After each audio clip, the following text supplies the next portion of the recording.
Hello and welcome to World Talks here on TVP World, where every word matters. I'm your host, Diana Skaya. All eyes are on Saudi Arabia as Ukraine peace deal negotiations between Russia and the United States have concluded in Riyadh. Now, they were led by Russian Foreign Minister Sergey Lavrov and U.S. Secretary of State Marco Rubio. According to early statements, the negotiations went well. However, Ukraine did not have a seat at the table.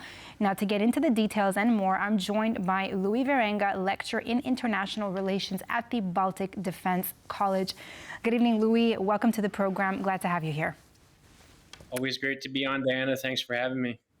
Louis, I want to start, usually we would start from the beginning. I want to start from the very end. I'm going to invite you to listen to President Zelenskyy's comments following the end of the talks. Russia gave an ultimatum at the beginning of the full-scale invasion to reduce the number of armed forces of Ukraine and to recognize the occupied territories of Ukraine as Russian territories. They wanted to install a pro-Russian government, completely subordinate to Putin. And I have the impression that there are some negotiations going on now, and they are taking place with the same attitude. But they are taking place between representatives of Russia and representatives of the United States. About Ukraine, again about Ukraine, but without Ukraine. It's interesting because we didn't go for all these ultimatums at the most difficult moment. Why is there such a feeling that Ukraine will do this now? Now, Louis, Zelenskyy is currently in Turkey. He's meeting with Turkish President Erdogan. They're discussing their own bilateral talks. But now, this comment, what is your take on that? I mean, about Ukraine, without Ukraine, particularly, there was no Ukrainian presence in Saudi Arabia.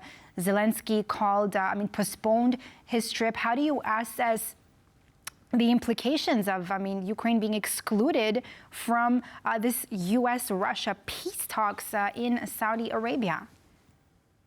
Well, that's the big pressing question because, there is no peace agreement for Ukraine without NATO membership. And by all accounts, that's not something that the Trump negotiating team is going to put on the table. In fact, they'll keep it off of the table. I can understand President Zelenskyy's frustration, and I can also understand what European allies are thinking right now. But I will say that there is a possibility. Of course, we have to wait. I don't have a crystal ball. We do have to wait. The negotiations apparently went well today in Riyadh for the first day. They were about 4.5 hours. The U.S. State Department said that both countries would appoint a high-level team to devise a path to ending the conflict. And I think that maybe, and this is a big maybe, the U.S. wanted to sit down with Russia first to get them to the table, because we just heard today that a meeting between President Trump and Vladimir Putin is very unlikely to take place next week. So I think that the initial hashing out of details is the first thing that's needed. I don't think that Vladimir Putin would have come to the table or sent Sergey Lavrov to the table or even opened the negotiating talks if President Zelenskyy was there.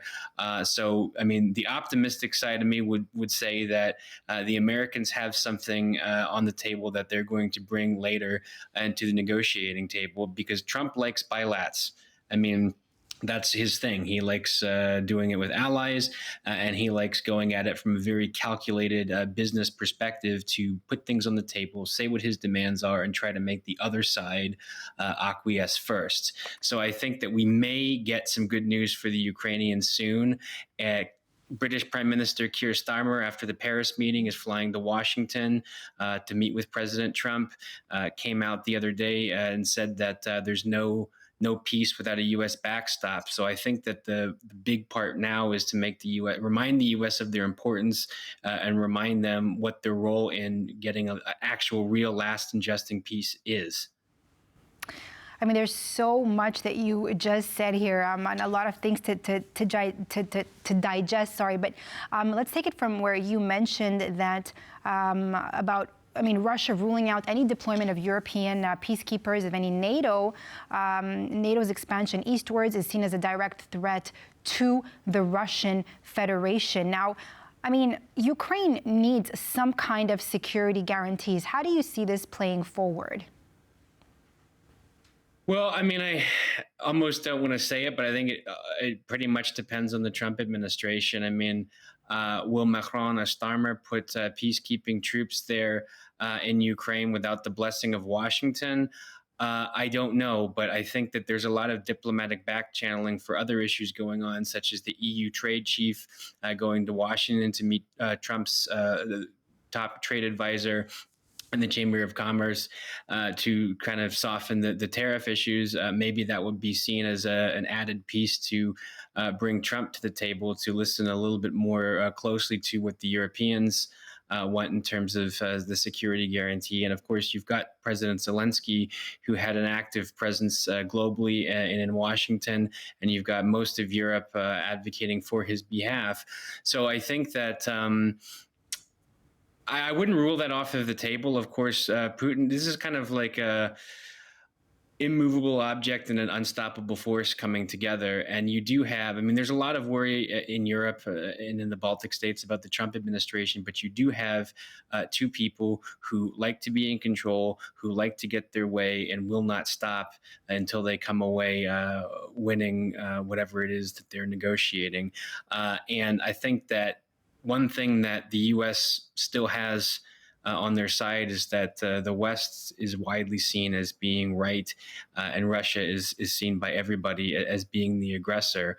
And I think that at the end of the day, I mean, you see a lot of different pressure that President Trump is putting on other countries.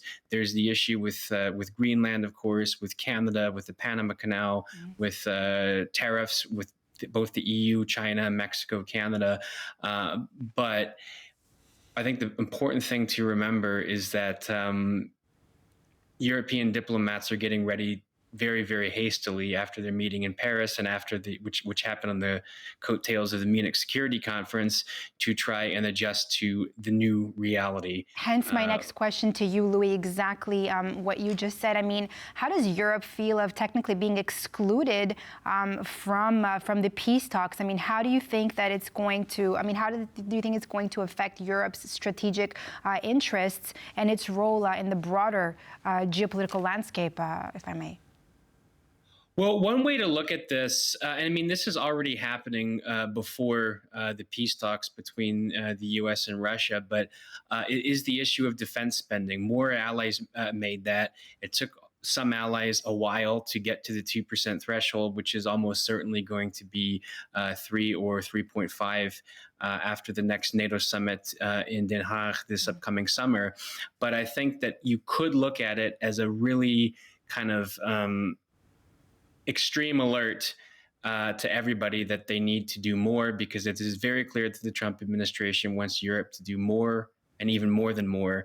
And Secretary General Mark Rutte has come out of, he was at the Paris talks. He said that Europe is ready and willing to do that. And they're also ready and willing to show the United States what they are willing to contribute towards the peace and security of Ukraine. Now, the Trump administration sent out a questionnaire, and of course, not everything has been agreed upon yet, but I do think that there's more of a sense of urgency that meetings have to happen quicker and decisions have to be made faster in order to adjust to the security environment, which will likely change drastically after these peace talks are concluded. So where does that leave Europe?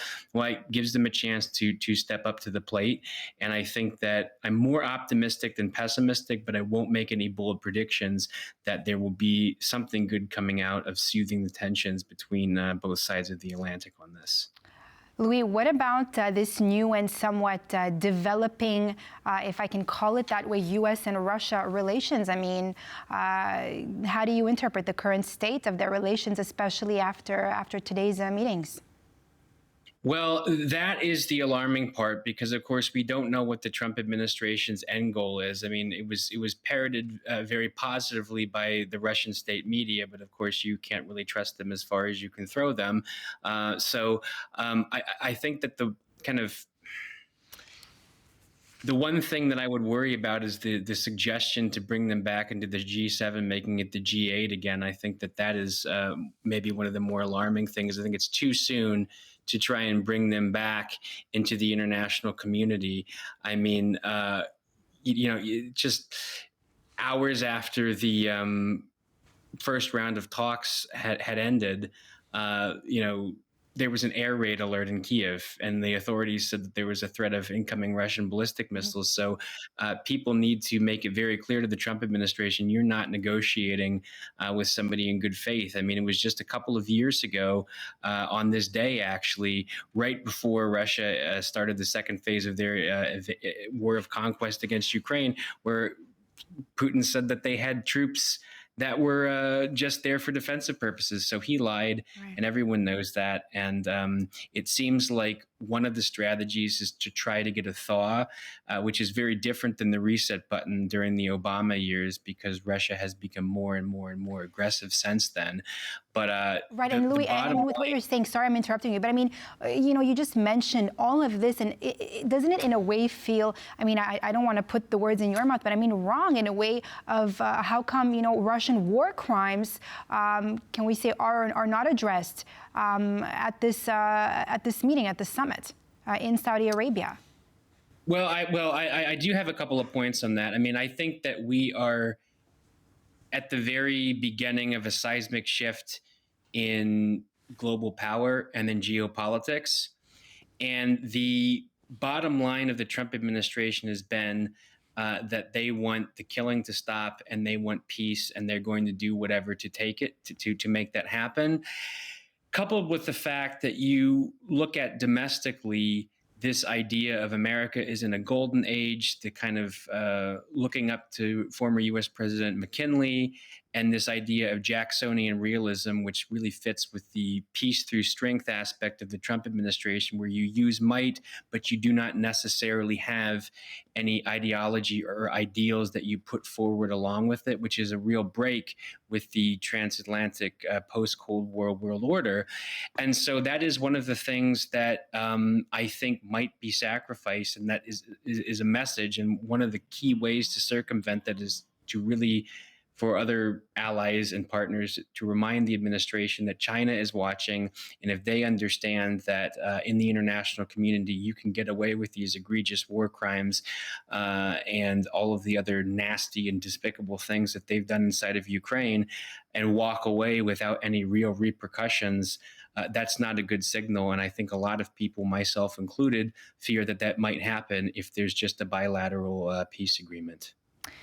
Louis, my final question to you before we wrap up here. I mean, in mediation, in order for something to be resolved, you need two parties to agree to sit down. The two involved parties need to agree to sit down in order to reach an agreement. Now, again, I'm going back to the root of the issue here is that Ukraine was not present at these talks. Now, let's say, the U.S. is here making a deal, Russia is here making a deal. What happens if, Ukraine now comes in and says, no, none of this is happening? How would this kind of scenario unfold? Well, I think that would be the litmus test of the return to great power politics. Because how is that going to be enforced? I mean, if Ukraine told the Trump administration no, really firmly no after the peace agreements, is that we will not accept this, then I think the U.S. is going to have to rethink what happens if somebody else wants to, get the nuclear bomb. I think we're now in a security environment where the unthinkable, even just 2 years ago, cannot be excluded from the table. And I think you mentioned two sides sitting down. One of the sides that's being unjustly invaded and having a high intensity conflict waged against it has been told by the United States that they are not going to be sitting at the table. And so I think that this brings us in. I mentioned in your previous question about a real seismic shift in geopolitics, and that really signals great powers deciding everything, going back really to classic IR theory. So it's not necessarily what's going to play out. Thank you so much, Louis Wierenga. That's all the time we have for today. Thanks a lot for all your insights. Anytime. Have a good evening.